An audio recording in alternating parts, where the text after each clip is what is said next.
Halo semuanya, balik lagi sehat terus dan lancar juga kegiatannya. Teman-teman, demo kemarin memang memakan korban ya. Banyak yang ricuh dan terjadi chaos. Diduga kuat ada penumpang gelap yang memprovokasi ataupun merusuh di tengah-tengah demo sehingga keadaan menjadi kacau. Dan di sini ada pernyataan menarik teman-teman. Yang pertama dari Pak Hendro Priyono, mantan BIN, kemudian dari Ferry Irwandi, kemudian dari Mbak Salsa, bahkan Pak Prabowo memberikan statementnya. Dan ini mengarah ke dalang dibalik kerusuhan demo yang terjadi ataupun provokator semacam itulah teman-teman. Nah, ini sangat menarik untuk disaksikan, makanya kita langsung saja lihat videonya. Ini tanggal 1 September teman-teman. Dan diduga ada penyusup yang membuat ricuh demonya. Bahkan di malam hari juga ya teman-teman. Polisi akhirnya berhasil menangkap dan mengamankan 22 orang yang diduga provokator demo untuk menggerakkan massa berbuat anarkis. Orang yang ditangkap dominan berasal dari luar Bali yang saat ini masih menjalani pemeriksaan di Polda Bali. Sementara itu 8 personel Polda Bali mengalami luka-luka dalam mengamankan aksi ini. Terciduk, diduga provokator aksi diamankan petugas karena kedapatan membawa bom molotov. Waduh. Kamu lepas ini. Kamu gimana? Mana KTP kamu? Pengen mana? Video atau Pak? Udah videoan Pak ya? Satu warga mana? Videoan komandan.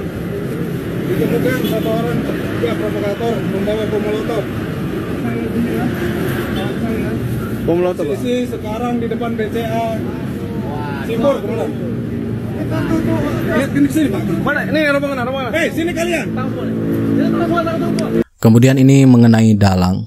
Pernyataannya kita mulai dari Pak Hendro Priyono. Orang yang dari luar hanya menggerakkan kaki tangannya yang ada di dalam.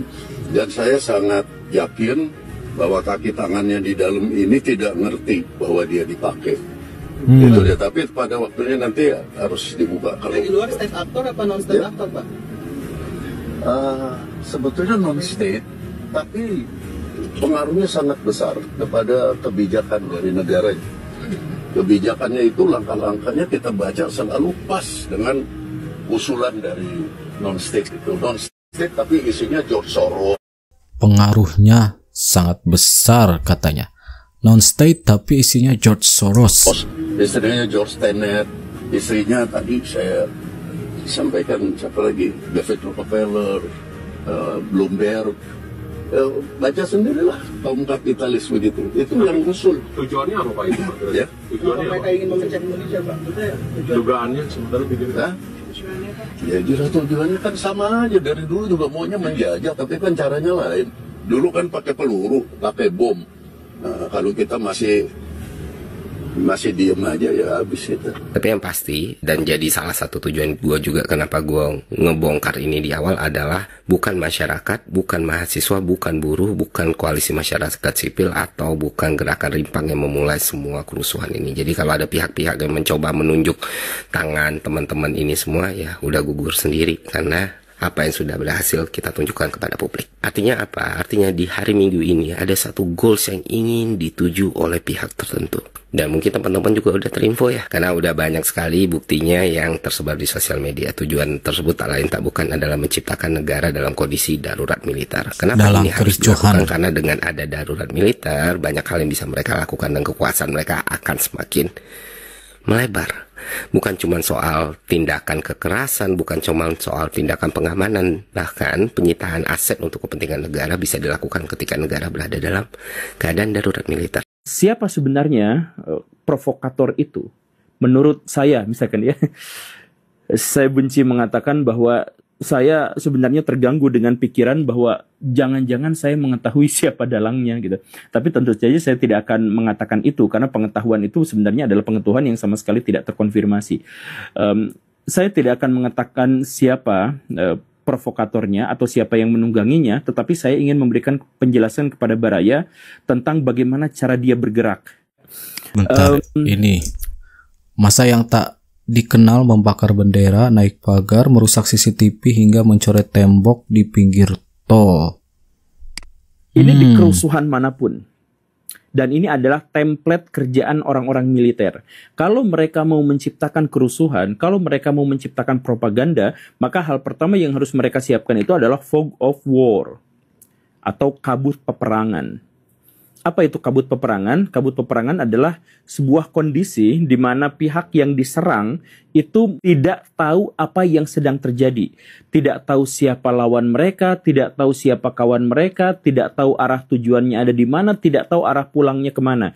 Tidak tahu siapa yang mengkomando mereka, dan tidak tahu titik lokasi musuh yang harus dihadapinya itu ada di mana. Jadi kalau misalkan mau bikin perang, itu ciptakan dulu fog. Cipta dulu kabut yang membuat semua orang buta terhadap apa yang sebenarnya terjadi. Nah, masyarakat Indonesia sekarang itu ada di posisi itu. Kita tuh sekarang tidak benar-benar yakin dan tidak benar-benar pasti siapa kawan kita dan siapa lawan kita. Hari ini kita udah melihat beberapa anggota yang pernah berlaku arogan dan menyakiti masyarakat sudah dinonaktifkan oleh partai masing-masing. Tapi sampai saat ini kita masih menunggu bagaimana dengan jawaban kalian terhadap anggota-anggota kalian yang pernah menghina rakyat. Terutama dan paling utama adalah juara dunia, manusia paling arogan sedunia yang tidak mau disamakan dengan rakyat jelata yang ngasih dia makan. Jadi, kapan kalian akan segera mengambil tindakan tegas? Inisialnya. Oh, satu lagi, semoga kalian pernah dengar ya slogan Save the best for the last. Nah, karena kalian ini lumayan terlambat ya dalam memberikan aksi, semoga saat kalian muncul, kualitas yang kalian berikan sebagai respon adalah yang terbaik.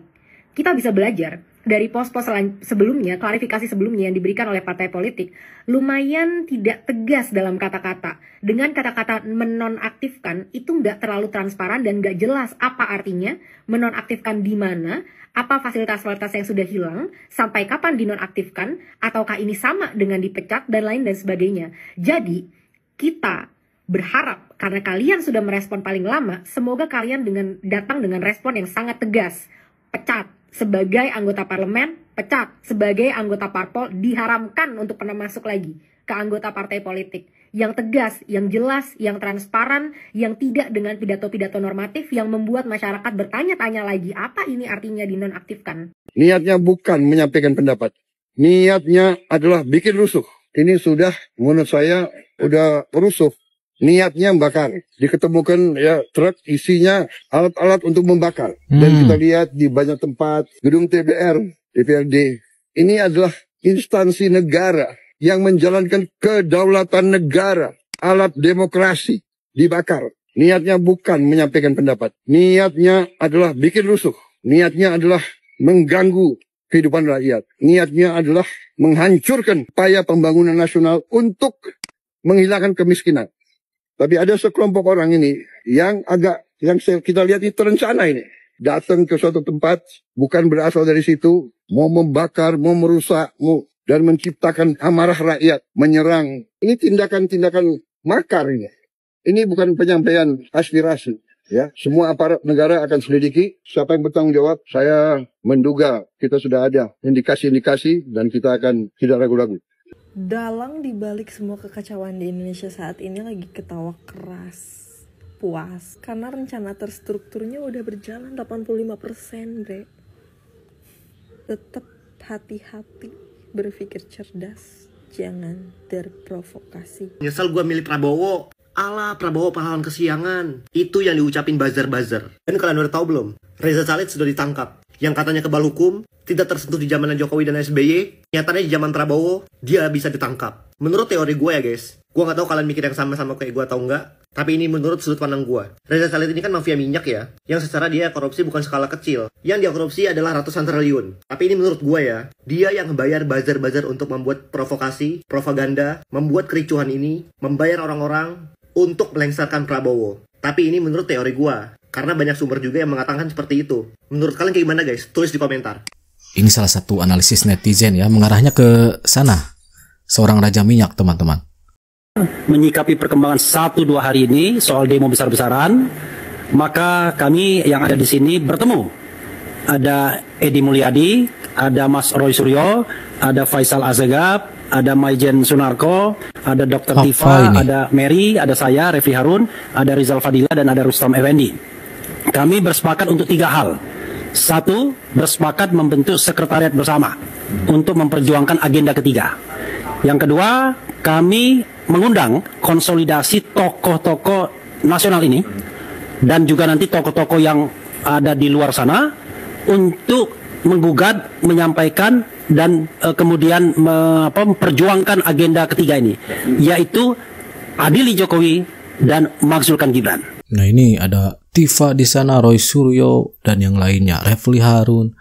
Emang dari dulu ingin mengadili Pak Jokowi sama memakzulkan Mas Gibran. Aduh, ngambil-ngambil kesempatan ini.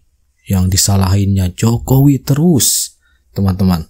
Itu adili Jokowi, dan hampir 10 bulan juga disuarakan konsistensi kami bersama rakyat menuntut Gibran dimakzulkan karena dipandang sebagai pelanggaran serius dalam konstitusi.